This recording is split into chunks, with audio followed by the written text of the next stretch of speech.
హరి ఓం. ఈనాటి మంత్రము అనఘ.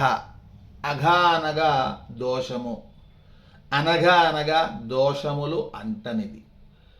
ఎన్ని అవతారాలు ఎత్తినా, సీతమ్మగా వచ్చి కష్టాలు పడ్డా, రుక్మిణీదేవిలాగా వచ్చిన ఎన్ని అవతారాల్లో అయినా ఏ విధమైనటువంటి పాపములు అంటని ఆ మహాతల్లి శ్రీ మహాలక్ష్మి.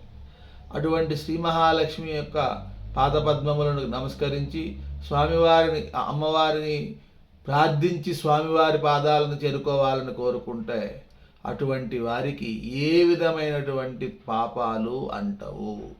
అనగా అనగా ఏ విధమైనటువంటి పాపాలు అంటనటువంటిది. ప్రకృతికి సంబంధించినటువంటి ఏ విధమైనటువంటి దోషాలు కూడాను ఆమెకు అంటవు. అటువంటి శ్రీ మహాలక్ష్మీదేవి యొక్క పాదపద్మములకు నమస్కరించుచున్నాను.